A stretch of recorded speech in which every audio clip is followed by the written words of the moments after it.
Hello, family, and welcome to another episode of Role Model Experts Cafe interview series.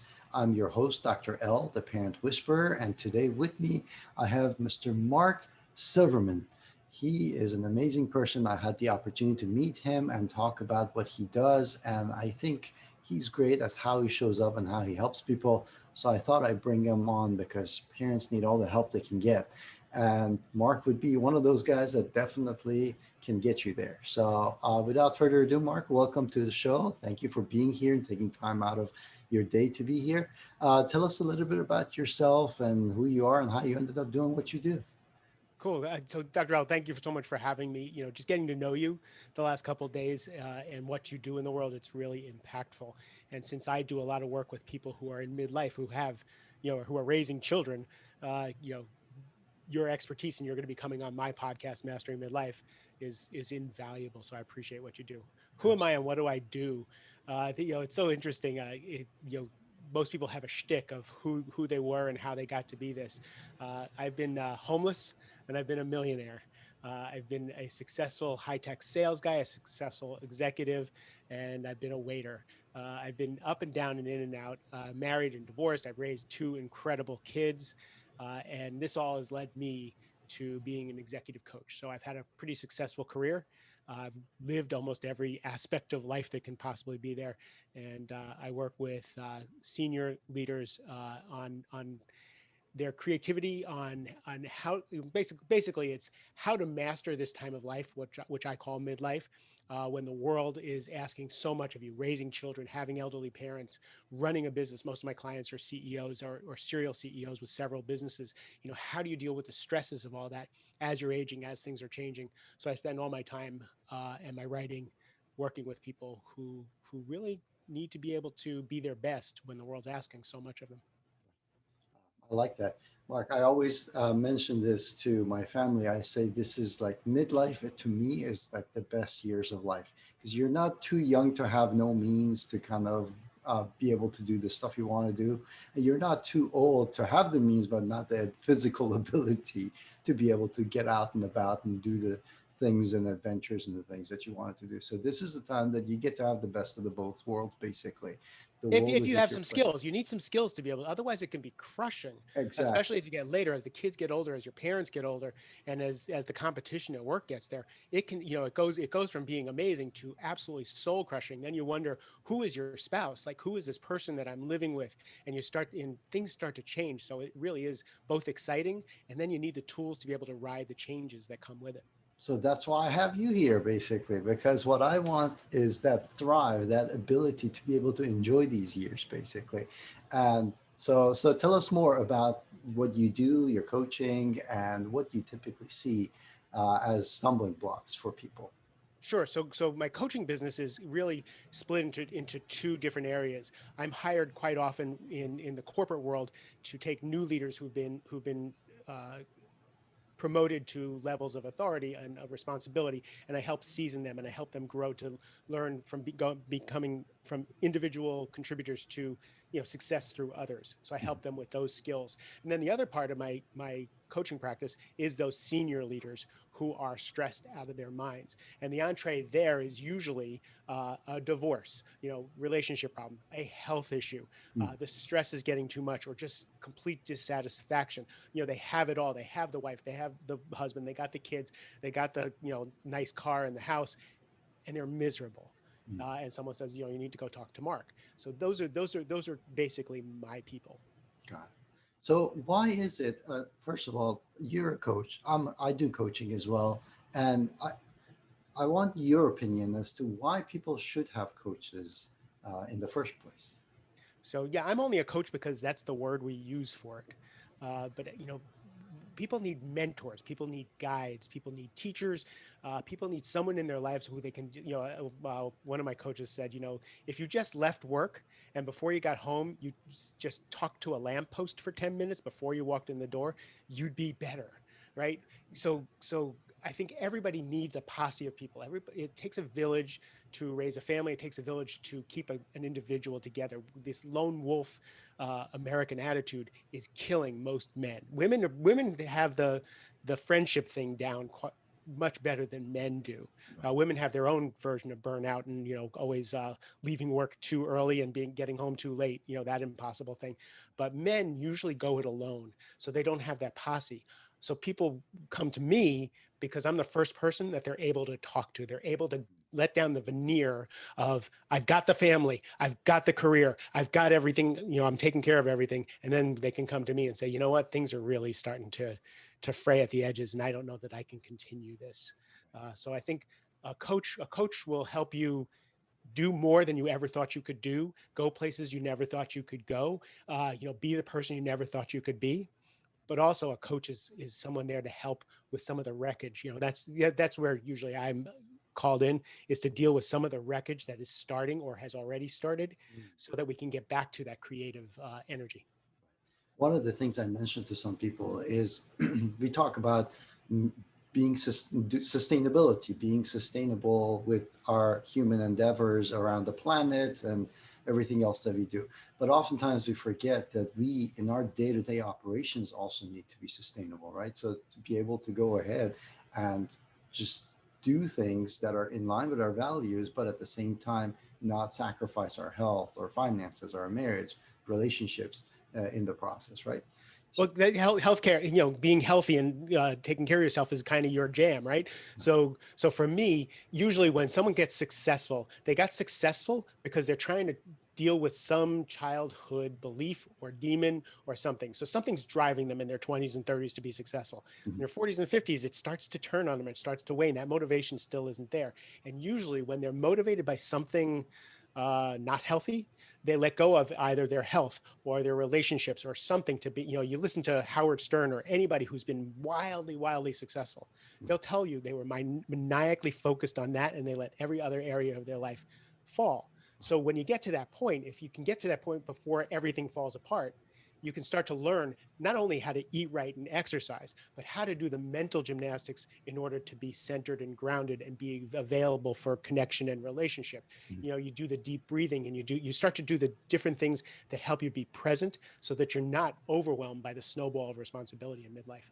absolutely. So when people come to um, talk to you, what are some of the things that they have to overcome, mindset things that typically ends up, you know, causing them to be in that mess in the first place, I guess. 9 times out of 10, they're stressed out of their minds. Hmm. Nobody will see it, but they're stressed out of their minds. They have millions of dollars in the bank. They've been successful. They're still healthy, and they're stressed out of their mind. And they walk around feeling like they lost at life. They walk around feeling like they're failing. They're not doing. And you look at them on the outside, and on paper, they've won, but they don't know how to experience it. They can't experience the success. They can't experience the safety that they actually have. Almost everybody that comes to me doesn't feel safe. Hmm. Right? They don't feel secure in whatever numbers in the bank account. They don't feel secure in their relationship. They don't feel secure in their spirituality. And for me, the first thing I try and get people to do is get present and get safe. So then once you're safe, you can now look at your relationships. You can look at your finances. You can look at your business. And now you can get to make choices. When you're not safe, you can't make choices. You feel like you have to go one way, one route only to stay safe. And it doesn't manifest, like you wouldn't know that being safe, some 50-year-old CEO who has a $200 million company, you wouldn't know that it's not feeling safe that is the core issue that's driving what's going on. Mhm. But once we get under it, most people just feel like they failed, no matter how much success they have. Right. I love it. I'm a brain geek, so I call it your sympathetic system going into overdrive, basically. Trying Everybody's to, in fight or flight. We're all yeah, walking around in yeah. fight or flight. With the election, with COVID, after 9/11, I think everything changed in America. We're all walking around with a high allostatic load, and that slightly or very much fight or flight. So our tunnel vision, our creativity is gone. All we're trying to do is survive. And I try to get people out of that survival so that they can now have the creativity to make choices and connect and be grounded. I love that. I remember a mentor of mine used to say exactly what you just mentioned, that you want to take creativity away from somebody, stress is the number one way, basically. It just makes you tunnel vision makes you go for survival, basically. I guess that's what it comes down to. Everything's a saber-toothed tiger. When we're walking around, we're really not in physical danger most of the time, most of us, and we walk around seeing saber-toothed tigers everywhere. Exactly. Awesome. So, what are some of your tips and tricks as far as being able to stay in your thrive, to be able to go ahead and overcome these um, imaginary saber-toothed tigers? It's really hard to do tips and tricks when you're in an existential crisis. Mhm. But I will say one of the things I talk to people about is to stop scaring themselves. How do we get present? So I have these 6 questions, which I don't know off the top of my head. These 6 questions that I have people ask themselves, like, what's true now? What do I absolutely know that's true? What am I making up about this situation? How am I scaring myself? Mm. Right? How am I scaring myself is great, especially like we're recording this. The election was last night, but no matter who your candidate was, how are you catastrophizing the 4 years to come? Depending on the outcome of the election. Oh, now you're getting back to today. Those 4 years haven't happened yet. So now get back to today, right? Get back to being present. Now, what do I want to create in this moment? I often ask people, what do they want to create? Whether they're going in to have a conversation with someone. I'm like, do you want to create strife? Do you want to create understanding? Do you want to create relationship? Right? Do you want to create winning? What do you want to create before you go in? So you go from, what are you making up in your head? That monkey mind's going crazy, making stuff up. How do you get present to see what might be the more true at the moment? And now knowing what the playing field looks like, knowing what deck of cards you're holding, what do you want to create here? What do you want to have happen? Now, how do you go about that? What support do you need to go about doing that? I love that. I love that. Just being level headed, which is really desperately needed in this kind of a climate and environment, to be able to make rational decisions based on facts, basically. So, definitely. As close to the facts as you can find, right? Yes, exactly. You will never have all the answers, anyways, right? Some people just are busy gathering as much information before they make a single decision. So, definitely. Awesome. So, tell us more about your program and how can people get in touch with you? Sure. So they can go to my website, www.markjsilverman.com. And I think you're putting that in the notes. That's everything. I made all my courses and all my stuff free when COVID hit. I just made everything free so people can have some self-help and some exercises to do. I have a book called Only Tens. You, you know, you, excuse me. I didn't sleep last night because of the election. I am running on 1 hour sleep, so my allostatic load is pretty high. But it's only tens. Confront your to-do list, transform your life. So I have courses that are free on the website. You can buy the book. I have a podcast called Mastering Midlife: How to Thrive When the World Asks the Most of You. You can find that on my website. Also, you can find it at Apple or SoundCloud or wherever you listen. And then I have a special gift for your viewers: Oh, the 10 truths that will get you out of overwhelm. oh, Uh, so I'll have that on my website. So it'll be markjsilverman.com/Dr. L awesome. with a password role model, which is Oh, I like appropriate for that. this. That's a good password. I should use that. That's awesome. I appreciate it. Thank you so much for including that. And I'm pretty sure most of our parents are in a state of overwhelm, so that would be definitely useful for Especially if them. they're home, with the kids home. My kids are grown. I have a new rescue puppy that takes. I don't know, having the kids at home, how you do it. It's amazing. Yes, so definitely. Thank you guys for actually doing what you do as far as being role models for your kids. And, it is challenging times, definitely new and challenges. And we are all trying to figure it out. And you guys are doing it at work, and then you come home, and then you still have it at home as well with everything else that's new. So I definitely applaud and appreciate you guys. We're here to support you. Thank you, Mark, for being here. Any final words of wisdom for our audiences before we No, I go? appreciate it. Drink lots of water and breathe. You want a tip? Just remember to breathe from your belly. Changes everything. Yes, that is good advice indeed.